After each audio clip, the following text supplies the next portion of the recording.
Iglesia, el Señor les bendiga.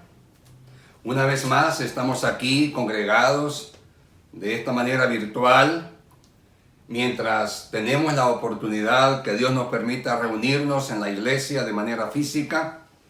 Así que para mientras, entre tanto, aquí continuamos predicando, reuniéndonos y comunicándonos, congregándonos de esta manera. Sean todos bienvenidos, hermanas y hermanos. Gracias por su fidelidad, gracias por su apoyo. A todos los hermanos y hermanas, gracias por estar pendientes, por sus oraciones y porque todos estamos pendientes de todos a favor de la iglesia. También gracias a las familias que nos sintonizan, aunque físicamente no se congreguen en Templo Betel, Asamblea de Dios Santa Ana, El Salvador. Gracias porque están ahí para congregarse con nosotros y para reunirse con nosotros y aprender de su palabra. Vamos entonces ahora a continuar el estudio sobre el libro de Apocalipsis. Y ahora ya, primer domingo de septiembre, domingo 6 de septiembre, vamos ahora a abordar un tema muy importante que está ahí en Apocalipsis capítulo 20, versículos 11 en adelante. Vamos a hablar sobre el juicio ante el gran trono blanco. Así está subtitulado en la Biblia, el juicio ante el gran trono blanco. Vamos a estudiar eso, ese aspecto, esa parte del libro de Apocalipsis, y sacaremos las enseñanzas necesarias para nuestro crecimiento y aprendizaje. Vamos entonces a orar, a dar gracias a Dios por todo lo bueno que Él ha sido. Vamos a dar gracias porque Él nos ha sostenido en esta situación de crisis y Él ha sido fiel con su iglesia.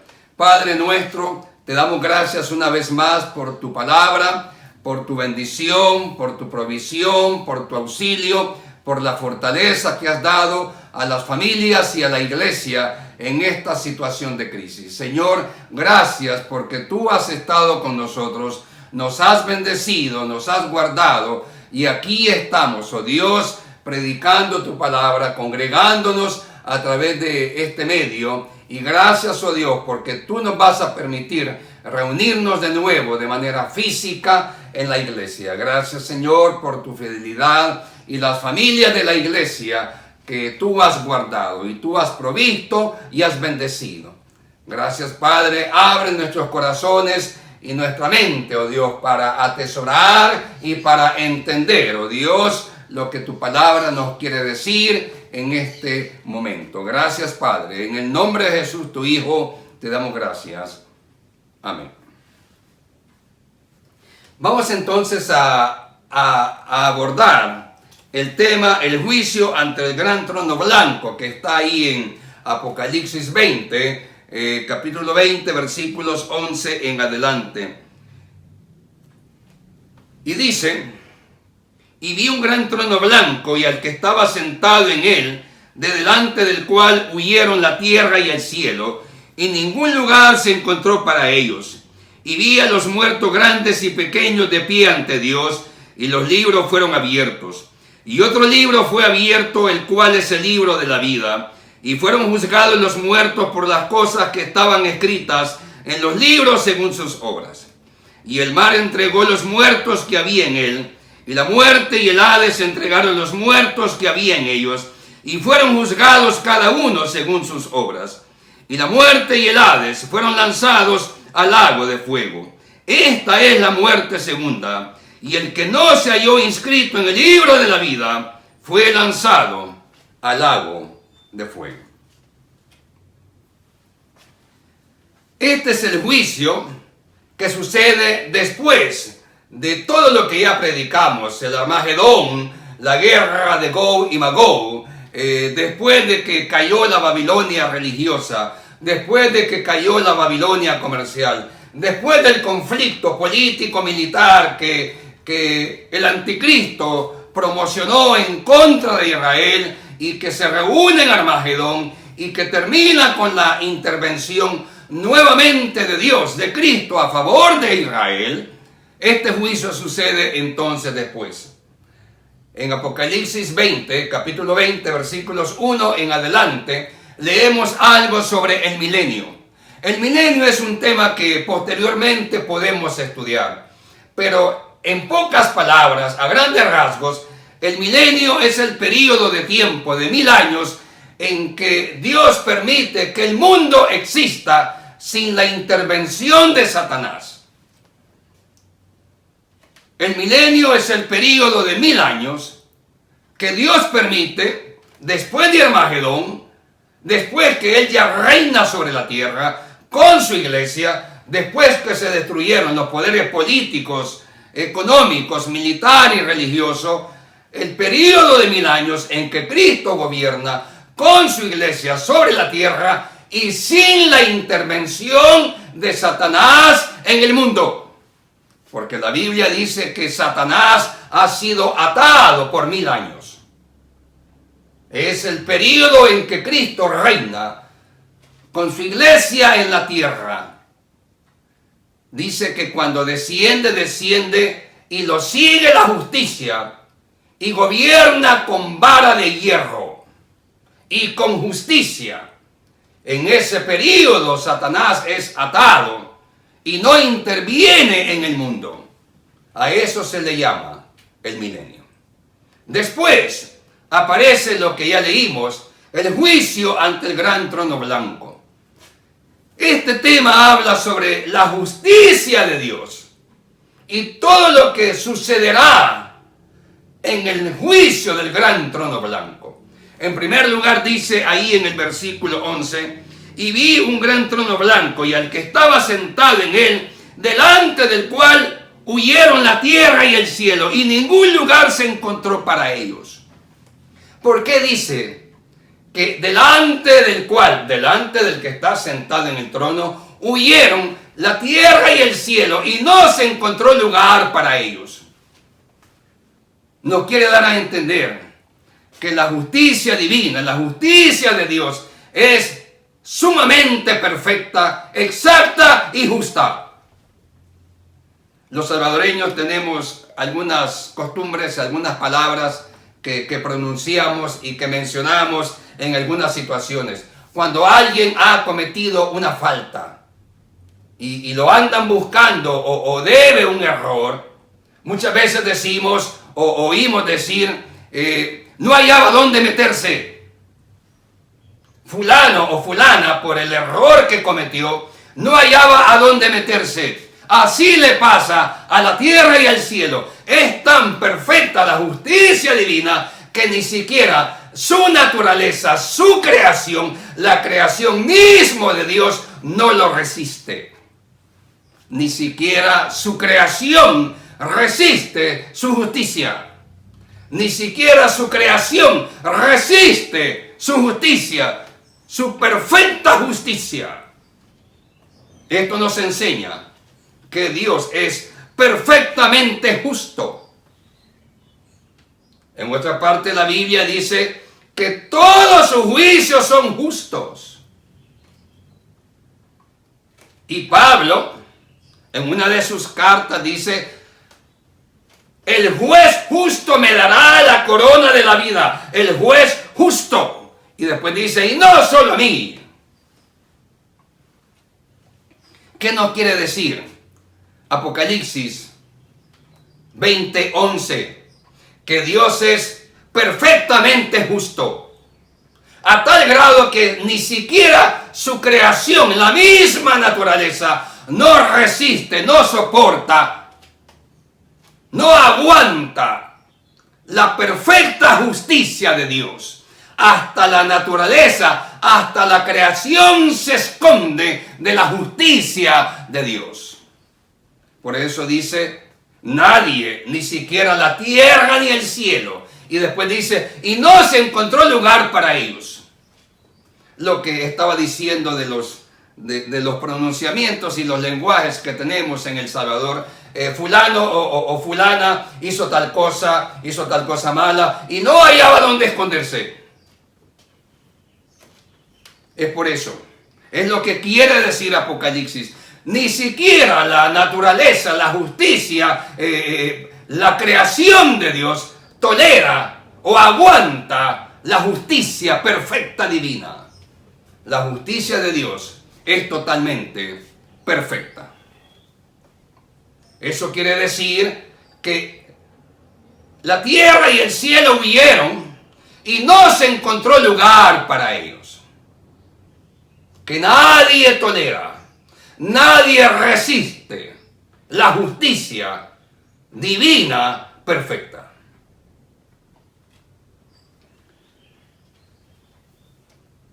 Hay muchas cosas que aprender. Ya en el versículo 12 dice: y vi a los muertos grandes y pequeños de pie ante Dios, y los libros fueron abiertos, y otro libro fue abierto, el cual es el libro de la vida. Y fueron juzgados los muertos por las cosas que estaban escritas en los libros según sus obras. Primero ya aprendimos que el milenio, desde Apocalipsis 20, capítulo 1 en adelante hasta el 10, es una descripción del período de 1000 años después de la guerra de Armagedón, y en la cual Cristo interviene, estudio que ya hicimos los domingos anteriores, y que luego Cristo reina con su iglesia sobre la tierra. Después sigue el milenio. El milenio es el período de 1000 años, período en el cual Cristo reina con su iglesia sobre la tierra por 1000 años, sin la intervención de Satanás, sin la intervención de todo el mundo satánico.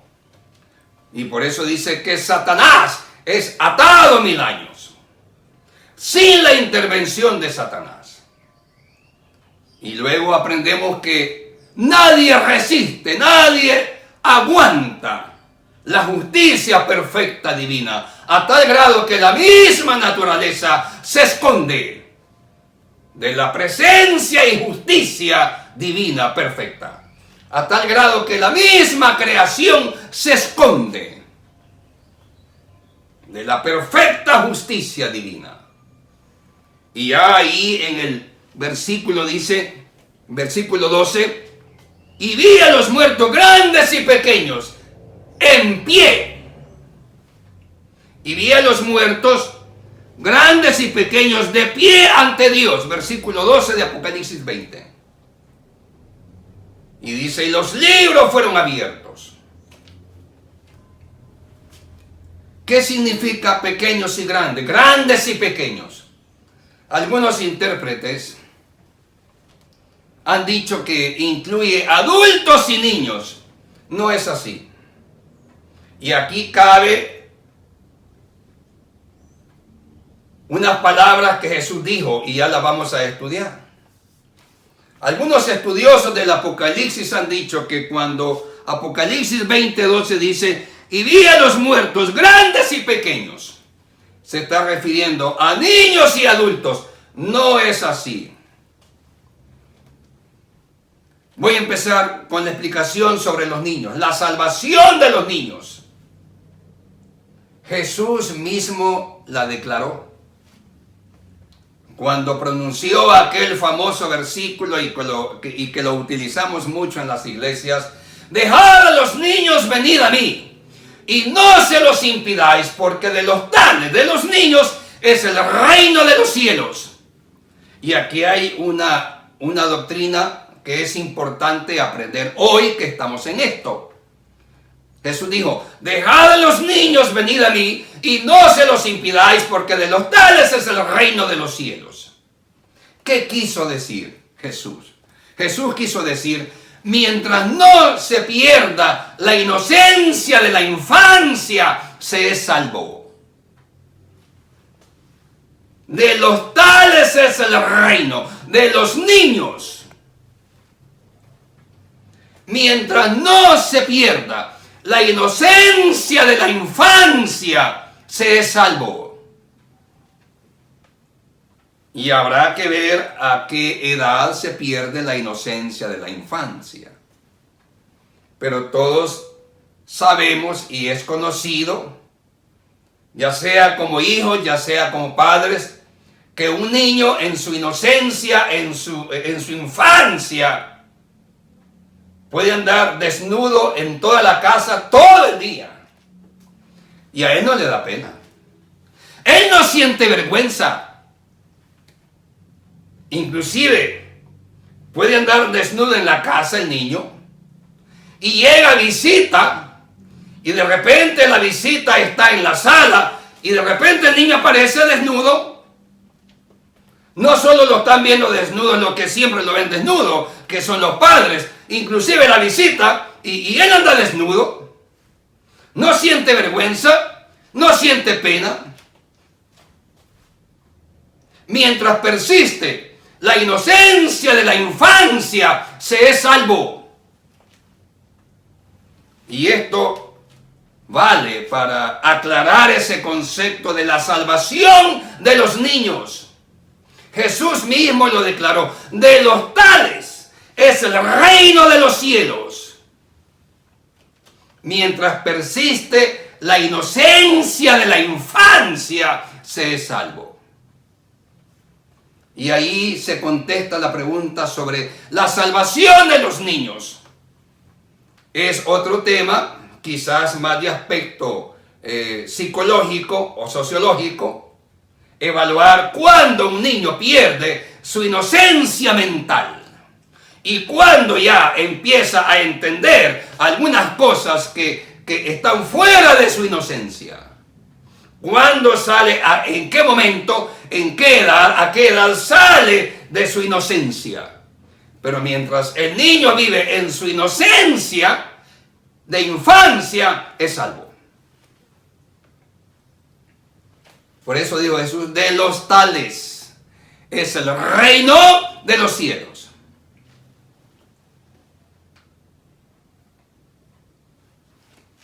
Por eso es que cuando Apocalipsis 20:12 dice: y vi a los muertos grandes y pequeños de pie ante Dios, no está hablando de niños y adultos.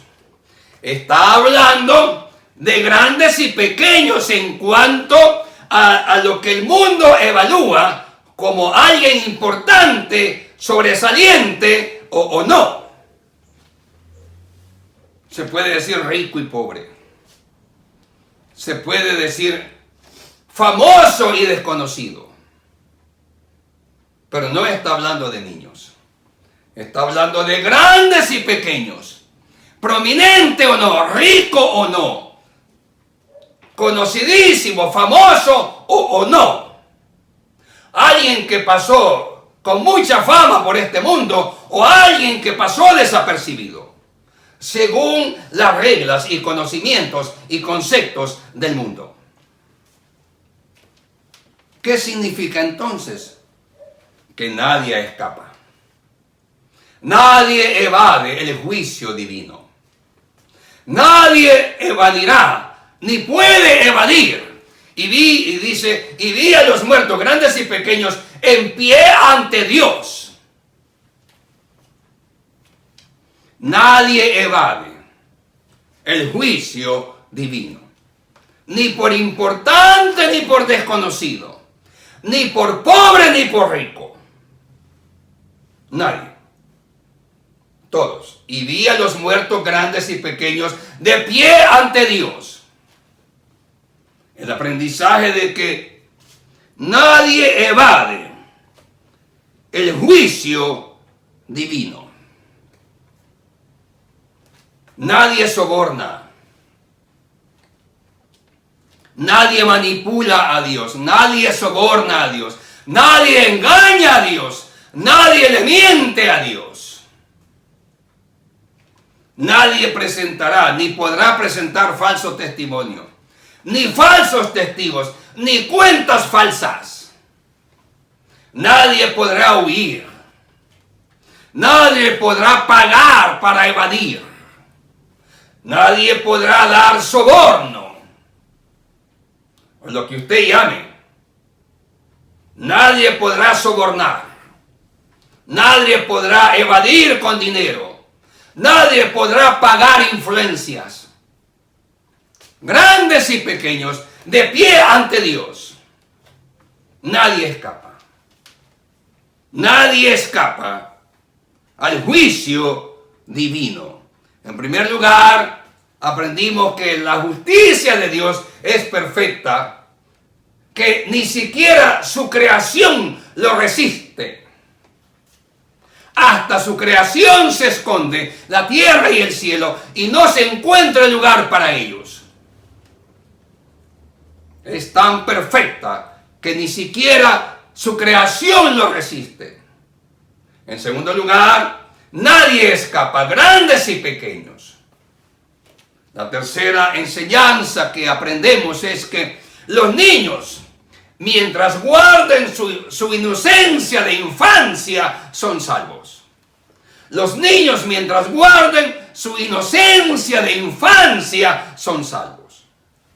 Dejad a los niños, venid a mí y no se los impidáis, porque de los tales es el reino de los cielos.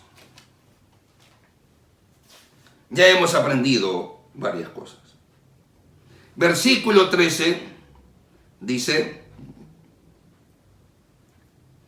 y el mar entregó los muertos que había en él, y la muerte y el Hades entregaron los muertos que había en ellos, y fueron juzgados cada uno según sus obras. Cuarta enseñanza: nadie se pierde. El mar entregó los muertos, y el Seol, el sepulcro, el Hades, la tumba fría, la tierra, entregó a sus muertos. Conocemos varias historias al respecto. Aquí en Santa Ana hay un lago que es muy bonito, el lago de Coatepeque, muy famoso, que en cierto tiempo del año y en ciertas ocasiones, por el tipo de alga que crece dentro de él, adquiere o agarra un color de aspecto verde turquesa. Le cambia el color celeste a verde turquesa. Y el paisaje es muy bonito. Los que vivimos en esta ciudad lo conocemos. Y otros. Pero tiene un problema ese lago, que ya se sabe y se ha conocido de gente de la ciudad e inclusive gente fuera del país que ha venido a bañarse, a disfrutar, se ahoga y nunca los hallan. Hay un montón de teorías al respecto, pero no viene al caso. El asunto es que nunca lo hallaron. Y han venido buzos de la Fuerza Armada, de otros países, a buscar ahí por donde dicen se hundió, o la última vez que lo vieron, en el momento en que se ahogaba. Nunca lo hallaron. El mar entregará a sus muertos. Nadie se pierde. Conocemos historias trágicas que alguien disfrutando en el mar se baña en el mar, lo arrastra la corriente hacia mar adentro, se ahoga y nunca lo hallan. El mar lo retuvo en sus cuevas. El mar lo escondió en sus cuevas, en sus escondites. El mar lo tomó para sí. Y nunca se encontró. Nunca el mar lo devolvió. Nunca lo hallaron. La Biblia dice que el mar entregará sus muertos.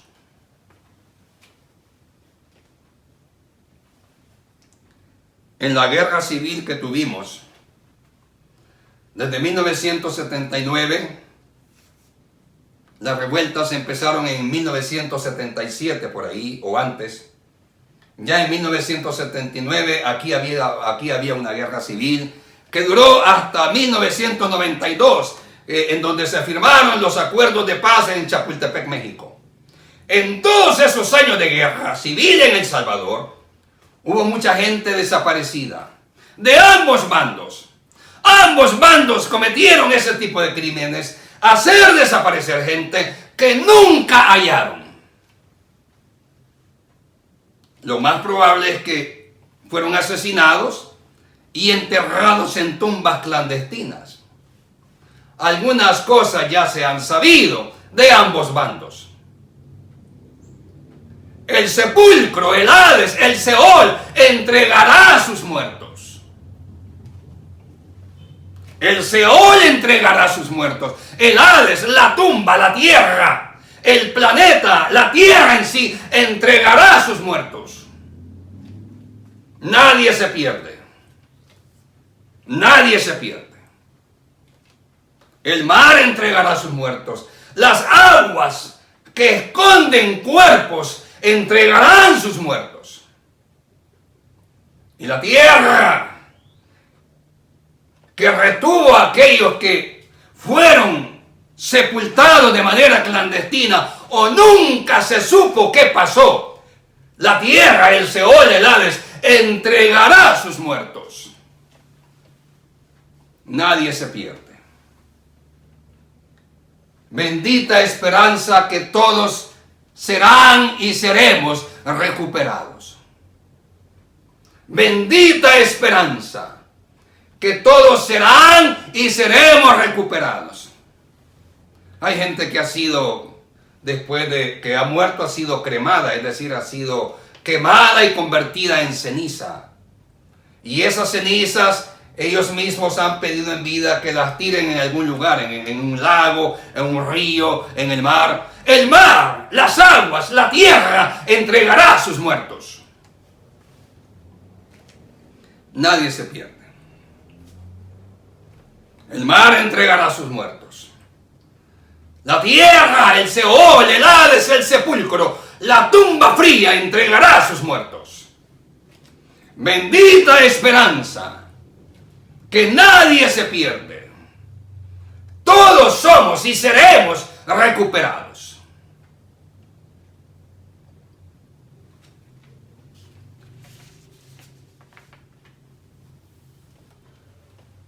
Y aquí cabe, al igual que la enseñanza sobre la salvación de los niños, otra enseñanza que también ha sido muy discutida en los institutos bíblicos, en los seminarios de teología, en los cursos de teología, en las escuelas de teología, en las universidades de teología, en la escuela dominical, en la misma iglesia. Esta pregunta siempre ha sido discutida. ¿Qué pasará con aquellos que nunca oyeron de Cristo? ¿Qué pasará con ellos? ¿Serán salvos o serán condenados?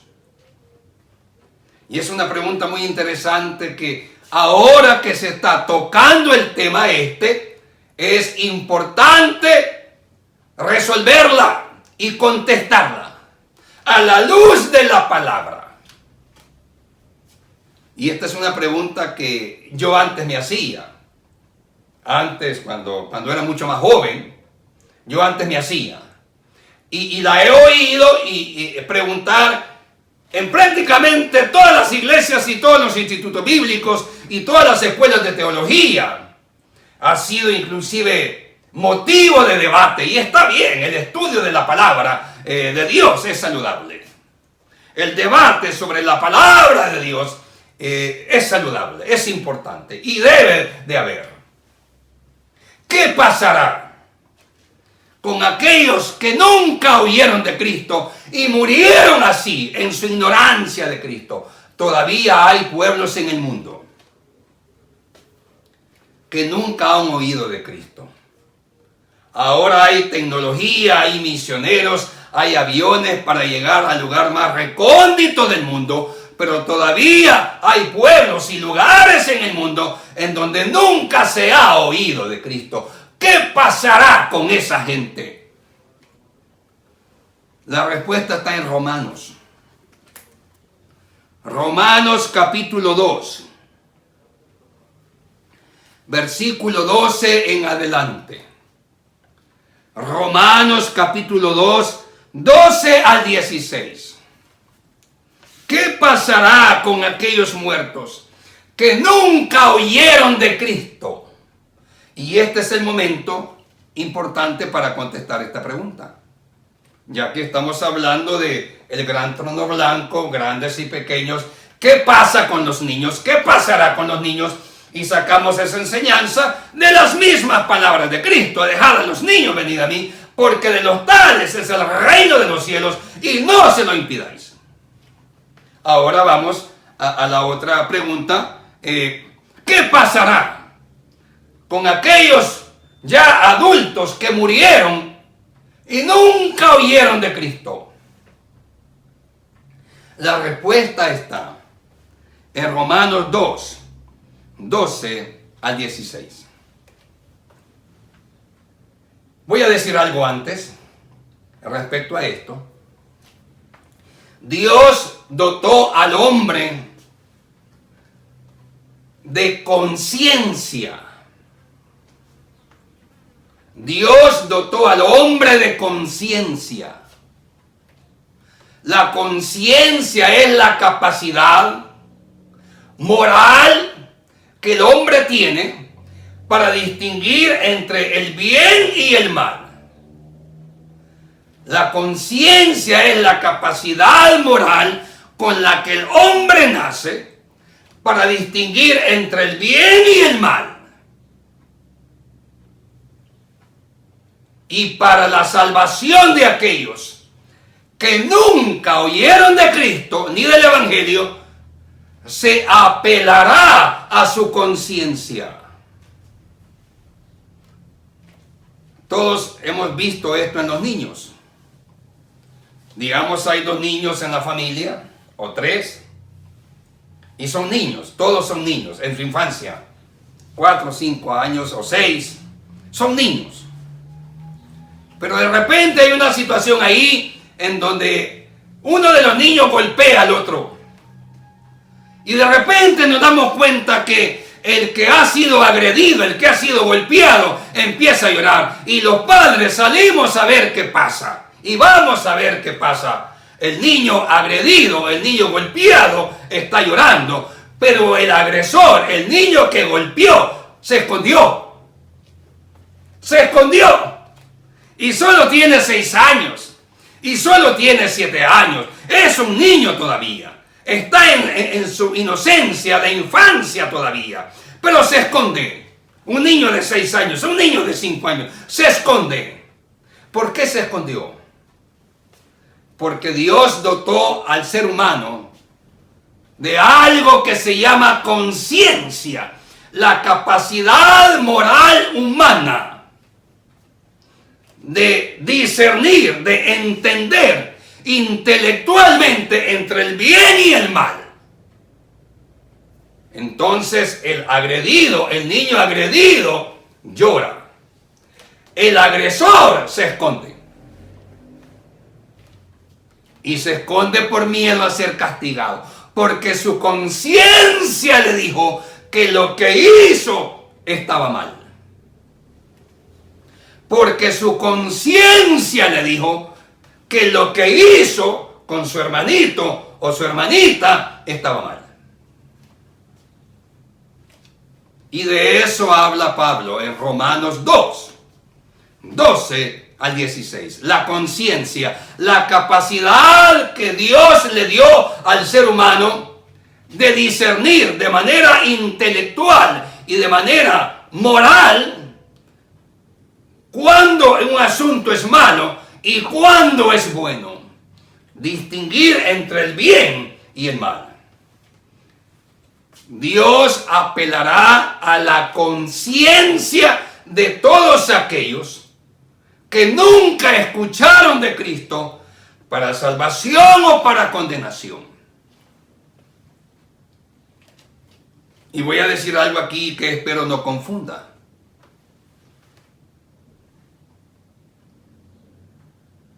La conciencia está en todos los seres humanos. Y todo ser humano sabe que tomar lo que no es de él es robo. No se necesita ser cristiano para saber que se está robando. Eso no se lo dice la Biblia, eso se lo dice su conciencia.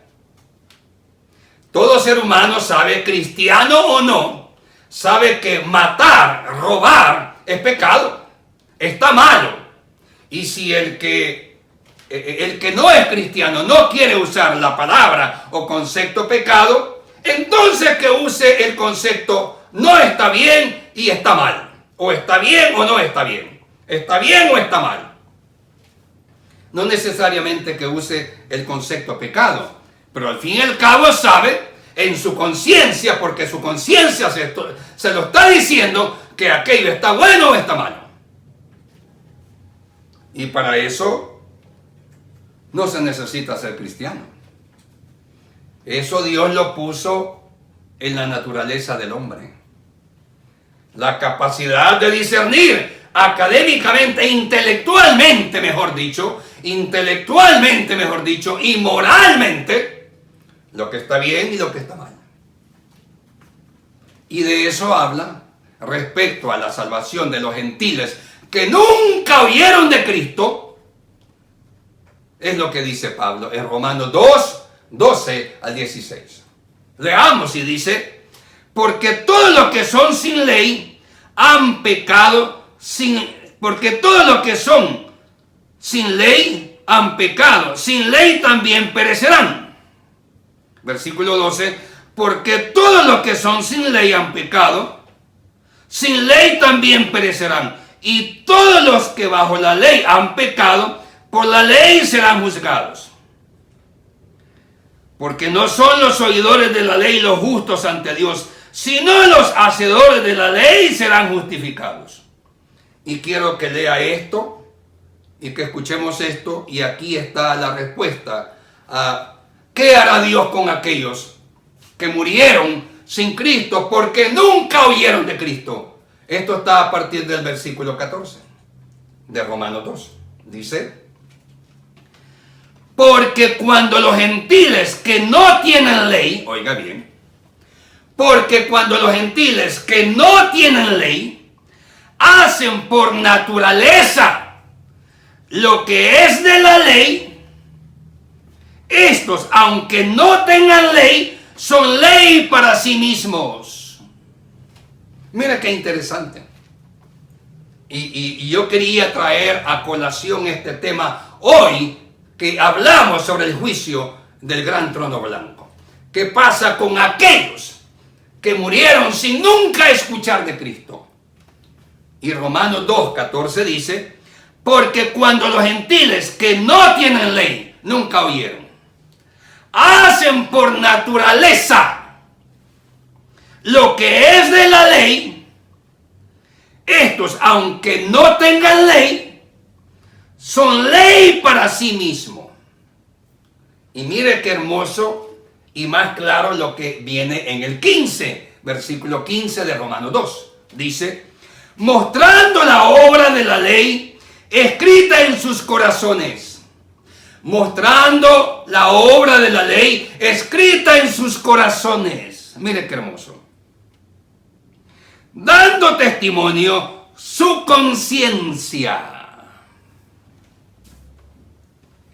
Dando testimonio su conciencia. Y acusándoles o defendiéndoles sus razonamientos. Dios le dio al hombre una capacidad que se llama conciencia, que acusa o defiende, y que me dice, aún sin conocer a Cristo, si aquello es bueno o es malo. Y dice, acusándolos o defendiéndolos, su misma conciencia, ellos mismos. Hay otra parte en la Biblia que dice, si tu conciencia no te acusa. Lo repito, si tu conciencia no te acusa, confianza tenemos en Dios. Hay otra parte de la Biblia que dice, y lo repito para dejarlo claro, si tu conciencia no te acusa, confianza tenemos en Dios. Dios depositó en el corazón del hombre lo que se llama conciencia, la capacidad intelectual y moral de discernir y distinguir entre el bien y el mal. No se necesita ser cristiano, creyente en Cristo, para saber que robar es pecado. No se necesita. El evangelio es para salvación. La conciencia acusa o defiende. No se necesita ser cristiano evangélico o convertido a Cristo para saber que robar, matar o otras cosas, calumniar es pecado. No se necesita. Eso me lo dice la conciencia. Y por eso que en otra parte de la Biblia dice, si tu conciencia no te acusa, confianza tenemos en Dios. ¿Qué hará Dios entonces para juzgar a aquellos que nunca oyeron de Cristo su conciencia? Su conciencia se convertirá en ley. Porque dice, sin tener ley, haciendo lo de la ley, ellos mismos se convertían en cumplidores de la ley. Mire qué interesante. Porque dice ya en el versículo 14, 15 y 16 de Romanos 2, esto sin tener ley, hacían lo que la ley decía, convirtiéndose ellos en cumplidores de la ley, y así su conciencia los defendía o los acusaba.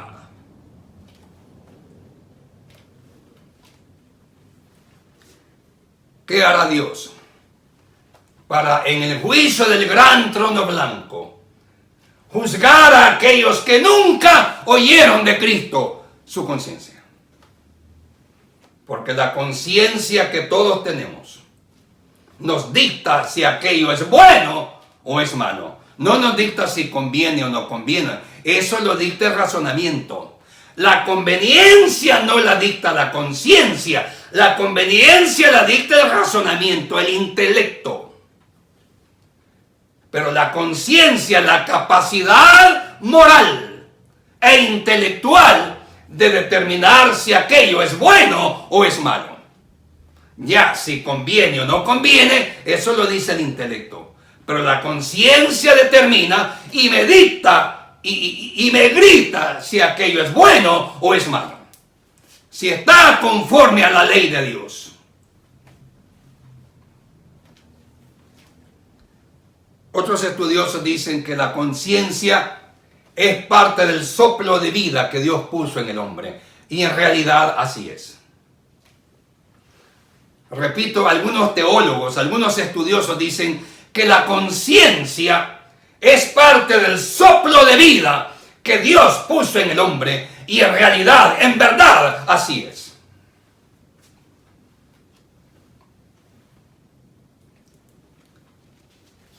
Pero bien, continuemos la lectura, ya que nos apartamos un poco hacia Romanos para estudiar ese aspecto de aquellos que serán juzgados sin haber oído de Cristo. Y ya aprendimos que es a partir de su conciencia como juez interno. Continuemos leyendo entonces Apocalipsis 20. Dice versículo 14, que es donde nos habíamos quedado. Y la muerte y el Hades fueron lanzados al lago del fuego. Esta es la muerte segunda. Y la muerte y el Hades fueron lanzados al lago de fuego. Esta es la muerte segunda. ¿Qué significa la muerte y el Hades? El dolor, el sufrimiento, las amarguras, los resentimientos, los golpes morales, los insultos morales, el dolor moral, algún abuso, alguna violación, algún atropello, fueron lanzados al lago de fuego. Ahí se acaba todo dolor moral. El sufrimiento, el dolor moral, el abuso, el atropello, fueron lanzados al lago de fuego. Y dice, esta es la muerte segunda. La muerte segunda se le llama a la condenación de aquellos que no están inscritos por sus obras y su fe en el libro de la vida. La primera muerte es la muerte física. La primera muerte es la muerte física. La segunda, cuando dice, esta es la muerte segunda. Aquellos que no tuvieron salvación, ya sea por sus conciencias, porque nunca escucharon de Cristo, o ya sea porque rechazaron a Cristo, porque no quisieron creer en el Hijo de Dios. Esta es la muerte segunda. Esto nos enseña una cosa bien interesante. Habrá gente salva, y yo sé que este concepto no le va a gustar a María alguno. Y yo sé que este concepto, pero es bíblico, y ya lo acabamos de leer en Romanos 12 al 16. Romanos 2, 12 al 16. Y este es un concepto que a lo mejor no todos estarán de acuerdo conmigo, pero es bíblico. Habrá gente salva sin haber oído de Cristo. ¿Por qué? Porque su conciencia los hizo cumplir la ley. Y aquí vamos a... Siempre nos han preguntado, ¿y qué va a pasar con los aztecas? ¿Y qué va a pasar con los mayas? ¿Y qué va a pasar con los incas? ¿Y qué va a pasar con los persas, con los egipcios y con todas esas civilizaciones que no conocieron la ley y que no conocieron a Cristo? Pablo nos enseña, serán juzgados por su conciencia. Siempre nos han hecho esa pregunta. ¿Y qué va a pasar con nuestros nativos aquí de este país o de esta región del mundo que nunca vieron y que ya existían? Serán juzgados en base a su conciencia. Sigamos aprendiendo. Y ya el versículo 15 dice, y el que no se halló inscrito en el libro de la vida fue lanzado al agua de fuego. La terrible condena. La terrible condena. Fue lanzado al lago de fuego.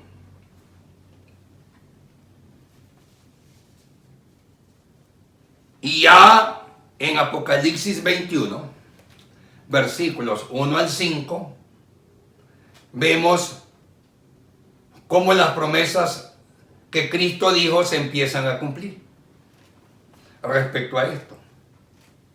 Ya en Apocalipsis capítulo 21, versículos 1 al 5, se empiezan a cumplir algunas promesas que Cristo hizo y que frecuentemente las hemos mencionado en estos estudios de Apocalipsis.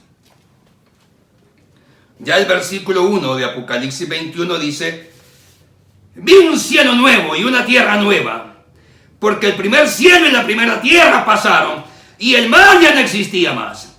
Y yo, Juan, vi la santa ciudad, la nueva Jerusalén, descender del cielo de Dios, dispuesta como una esposa ataviada para su marido. Y oí una gran voz del cielo que decía, he aquí el tabernáculo de Dios con los hombres, y Él morará con ellos, y ellos serán su pueblo, y Dios mismo estará con ellos como su Dios. Aquí se cumple lo que Cristo dijo en San Juan 14. Voy pues a preparar hogar, morada, casa para vosotros. Y aquí dice, y Dios morará con ellos. Cristo dijo, voy pues a preparar morada, hogar, reposo, refugio, casa para vosotros. Y aquí dice, y Dios mismo morará con ellos.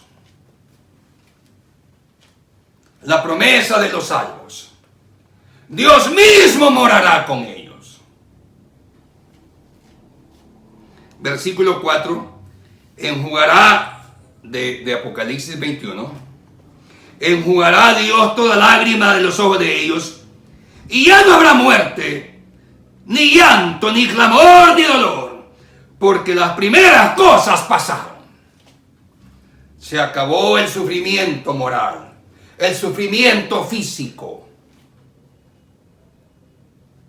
Se acabó todo aquello que nos hizo sufrir. Los abusos, los atropellos, la discriminación y otras cosas más graves. Se acabó. No habrá más llanto, ni dolor, ni muerte. Se acabó. Dice, porque las primeras cosas, estas que vivimos, pasaron. Porque las primeras cosas, este mundo que vivimos, pasaron.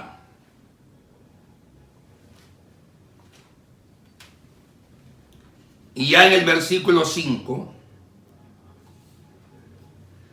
de Apocalipsis 21, dice, y el que estaba sentado en el trono dijo, he aquí, yo hago nuevas todas las cosas. Y me dijo, escribe, porque estas palabras son fieles y verdaderas. Y con esto voy a terminar. Iglesia, estas palabras son fieles y verdaderas. Se cumplirá. Así será. Dile a tu familia, estas palabras se cumplirán. Así será, porque son fieles y verdaderas. Dile a tu familia, y quédate con esta palabra, iglesia. Estas palabras son fieles y verdaderas. Así será y así se cumplirá. Voy pues a preparar lugar para vosotros, para que donde yo esté, dijo Cristo, vosotros también estéis. Y ya en Apocalipsis 21, del 1 en adelante dice, Dios mismo morará con ellos, para que donde yo esté, dijo Cristo, vosotros también estéis. Y ahora aquí se cumple cuando dice, Dios mismo morará con ellos. Estas palabras son fieles y verdaderas. Si tienes tu Biblia a tu mano, y con esto voy a terminar este mensaje, estas palabras son fieles y verdaderas. Lo repito y con esto termino. Si tienes tu Biblia a tu mano, o cuando la tengas, siempre que tomes tu Biblia, no te olvides de esta frase y de esta palabra. Estas palabras son fieles y verdaderas. Padre, gracias por tu palabra. Gracias por tu enseñanza. Gracias porque nos cultivamos y aprendemos con tu palabra. Gracias, Señor, por tu iglesia. Gracias, oh Dios, por tu provisión y tu bendición, tu cuidado y fortaleza para la iglesia en el mundo, en esta crisis. Y gracias, Señor, porque estas palabras son fieles y verdaderas. Gracias, Padre, por tu palabra fiel y verdadera. En el nombre de Jesús. Amén. Hermanos, un abrazo. Espero en Dios que ya luego nos veamos, y para mientras seguimos adelante. Que el Señor les bendiga. Un abrazo a todos.